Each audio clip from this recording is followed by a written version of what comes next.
হবে না। হয়ে যেতেও পারে, ও তো রিসলি মিষ্টি না খাওয়াই ভালো। আমার বাড়িতে এসে আপনার সুগার হয়ে যাবে, খারাপ লাগবে না? এই বুড়ি, মিষ্টির প্লেটগুলি লি যা।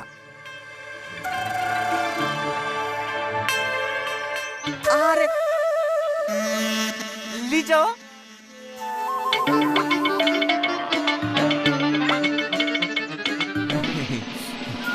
বলছি খাওয়া দাওয়া তো হইলো, তাহলে আর বিয়ের দিনটা ঠিক করে লিয়া যাক।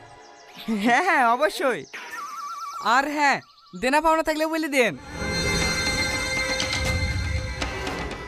না না, আমাদের কোনো দাবি দেবা নাই। ইশালা মরিছি, ইশালা নিঘাত মরিছি। দাবি দেবা একবারে নাই বললেও ভুল হবে। ছেলে যা আসলে এটা বুলেট মোটর সাইকেল, আর আপনার মেয়েকে ঘষার জিনিস, খাট, আলমারি, ফ্রিজ যা দেবেন দেবেন। এদের মধ্যে দেখছি এই মেলের একটু বুদ্ধি আছে। মিষ্টি খেতে দেয়নি তো, আইডিয়াটা পেয়েছি। হ্যাঁ, বুলেট ফিলেট লিয়া মানে তো বেফালতু খরচা। টাকা না একটা পিলাটি না দেবো, তেল সার্ভিসও ভালো, আবার আসা যাওয়াতে কোনো অসুবিধাও হবে না। ধার ফার থুয়েন না জানে, বিয়ের দিনে লিলিয়েন।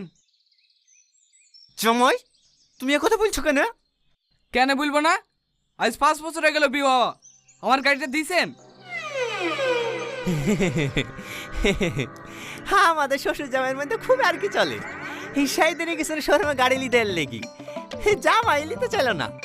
আওয়াজও শুনছিনি বাপ, এই জোরকারি হলে লিত। এই সত্যি বলছেন?